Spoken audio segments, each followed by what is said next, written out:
Class 9th की गणित हल करते हैं। क्लास 9th में प्रश्नावली आप पुस्तक खोलें 1.2 से 1.6 तक के कुछ क्वेश्चन बता रहे, जिसमें से कि प्रत्येक क्वेश्चन इस प्रकार का है कि आपका दूसरा क्वेश्चन उससे रिलेटिव है। पहला प्रश्न है, उसमें देखो कि 2.11 को हमको बताना है कि यह शांत दशमलव है अथवा अशांत दशमलव। तो हम कैसे बताएंगे? पहले हम 11 का 2 में भाग देंगे तो भाग नहीं जाता, दशमलव रख के 0, 11 एकम 11, बचा कितना 9, रखेंगे 0। अब 11 का भाग देंगे, 11 8 88, बचेगा क्या? इधर 2, इधर रखेंगे हम क्या? कुछ नहीं, रखेंगे 0, 11 एकम 11, फिर बचेगा क्या? 9। इस प्रकार से यह अशांत दशमलव है।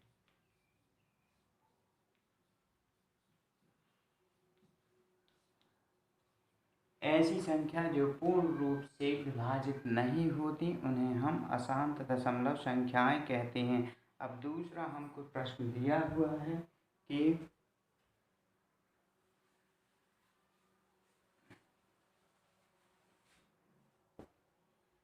दशमलव 0.6 को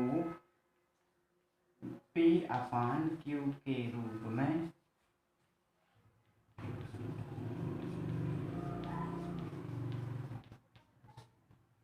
क्या लिखा हुआ है? 0.06 के ऊपर ये चिन्ह लगा हुआ है, इसका मतलब बार होता है, मीन्स 6 का प्रयोग बार बार होता है। हमको इसे P/Q के रूप में बताना है।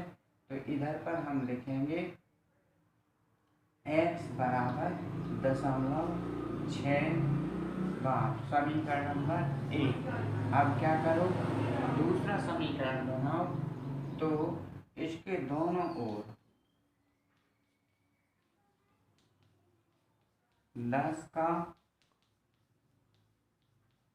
गुणा करें तो 10x बराबर, जब इसमें 10 का गुणा होगा तो दशमलव, ये कितना हो जाएगा? 10 का गुणा करने पर 0.1 अंक, और इस तरफ से आ जाएगा 0.6 बार। समीकरण नंबर 2 हो जाएगा।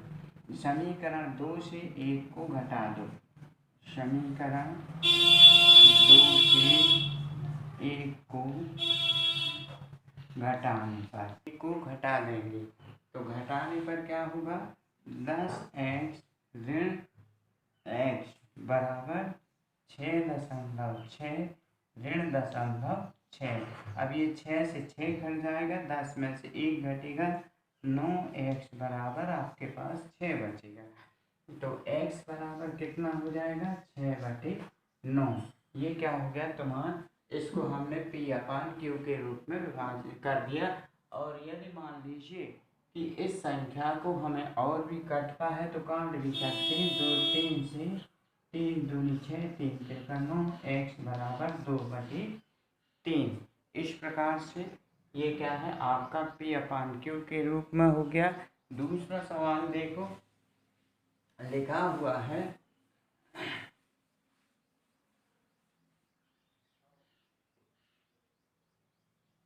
0.001 को P/Q के रूप में व्यक्त कीजिए। तो इसमें क्या करेंगे?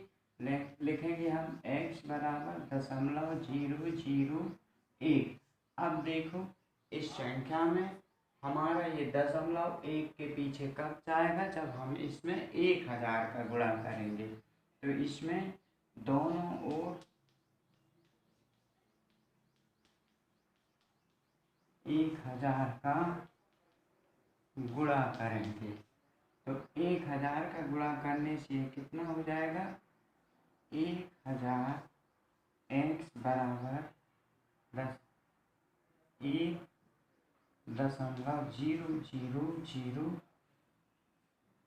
इस प्रकार से ये 1000 का गुणा करने पर इस टाइप में आ जाएगा। समीकरण नंबर 2, समीकरण 2 से 1 को घटाने पर क्या करेंगे, समीकरण 2 से 1 को घटाएंगे तो 1000 x ऋण x बराबर 1.001 ऋण 0.001 इस प्रकार से घटाएंगे। तो यहाँ पर क्या, इससे ये घटाएंगे तो हमारे पास क्या आ जाएगा, 999 x बराबर 1। तो यहाँ कितना हो जाएगा, x बराबर 1/999। इस प्रकार से आप कौन सा, मान जितने भी हमारे पास यहाँ संख्या दी हुई, यदि बार लगा हुआ तो हम गुणा करके इस प्रकार से समीकरण 1 और समीकरण 2 बनाते हैं और समीकरण 2 से 1 को घटा देते हैं तो हमें संख्या p/q के रूप में प्राप्त हो जाती है। सरल करो, देखो इस टाइप के सवाल को हम किस प्रकार से सरल करते हैं। सीधा सीधा हमें इन संख्याओं में किसी प्रकार के रूल्स की आवश्यकता नहीं होती। यदि दोनों तरफ अलग अलग संख्याएं हैं तो क्या करेंगे, सीधा सीधा 2 का गुणा 3 में कर देंगे, 2 तिया 6, 2 का गुणा √3 में करो 2√3 धन √2 का गुणा 3 में करेंगे 3√2, इधर √2 का गुणा इस पर करेंगे तो धन √6। इस प्रकार से इस सवाल में कोई भी ऐसी संख्या नहीं है जो एक दूसरे के साथ जुड़ जाए अथवा घट जाए, तो यह केवल इतने में ही सरल हो जाता है। दूसरा सवाल देखो, मान लो दूसरा प्रश्न दिया हुआ है क्या कि √5 धन √2 पूरे का वर्ग, ये सवाल दिया हुआ आपको। तो इसको क्या करना है कि इसमें हम चाहें तो a धन b पूरे का वर्ग बराबर a वर्ग धन 2ab धन b वर्ग, ये वाला आप सूत्र लगा सकते हैं या कोष्ठक को 2 बार लिख करके गुणा करेंगे तो भी उत्तर आ जाता है। तो इस प्रकार से इसमें √5 का वर्ग धन 2, a का मान √5, b का मान √2 धन √2 का वर्ग बराबर 5 में 5 का गुणा 5 धन 2√10 धन √2 में √2 का गुणा 2 बराबर 5 2 7 धन 2√10।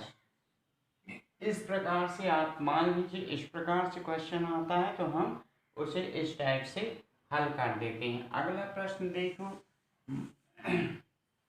क्वेश्चन दिया है 3 धन √3 और 3 ऋण √3। इसमें देखो ये 3 धन √3 है और 3 ऋण √3 है। तो इसमें हम क्या करेंगे, a का वर्ग ऋण b का वर्ग बराबर a ऋण b और a धन b होता है बराबर इस तरफ a ऋण b a धन b आपके पास लिखा हुआ है, 3 का वर्ग ऋण √3 का वर्ग 3 का 9 ऋण 3, 9 में से 3 घटाया 6। इस प्रकार से हम ऐसे सवालों को सरल करते हैं। अब अगला प्रश्न दिया हुआ है, क्या 1/√2 परिमेय संख्या है? तो जब तक हमारे पास में हम यहाँ से √2 से रूट को हल न कर लें तब तक ये परिमेय संख्या नहीं कहलाती है। अगला सवाल है मान ज्ञात करो।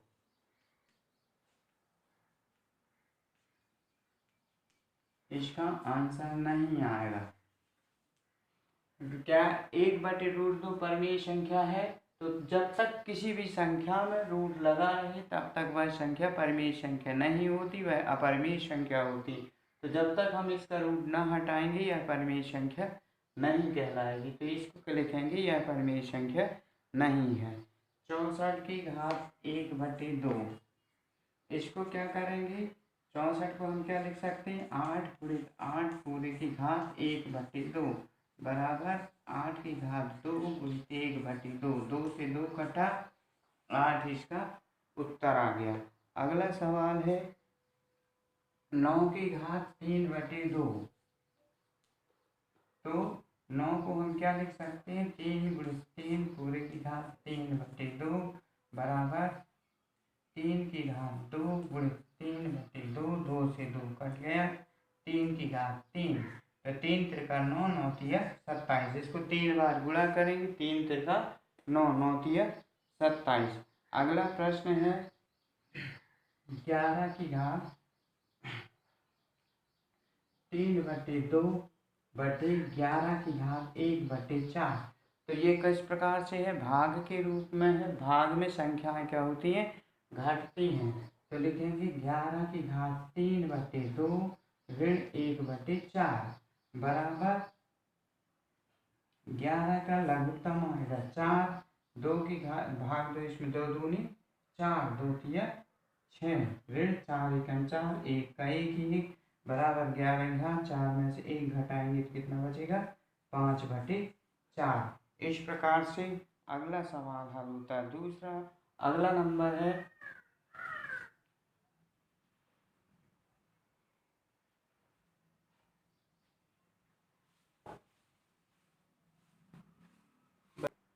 2 की घात 3/2 गुणित 2 की घात 1/2 बराबर, ये किसके रूप में है, गुणा के रूप में। गुणा में घातें जुड़ती हैं, तो 2 की घात क्या हो जाएगी, 3/2 धन 1/2 बराबर 2 की घात लघुत्तम आया 2, 3 धन 1 बराबर 2 की घात 3 में से गया 4/2, 2 दूनी 4 बराबर 2 की घात 2, तो 2 दूनी 4। इस प्रकार से हमारा अगला सवाल हल हो जाता है। अगला प्रश्न है, मान लो 1/3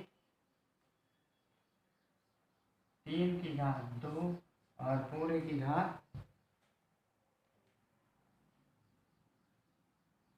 2, तो बराबर 1/3 पूरे की घात 2 गुणित 2। ये घात की घात है। अगर इस प्रकार से प्रश्न रहता है तो इसमें क्या होता है, घातों का गुणा हो जाता है। बराबर 1/3 की घात क्या हो जाएगी, 4। अब चाहें तो हम इसको 1/3 को 4 बार लिख करके और उसको हल करके लिख सकते हैं, लेकिन इसे घातांक के रूप में ही लिखना है, इसलिए 1/3 की घात 4।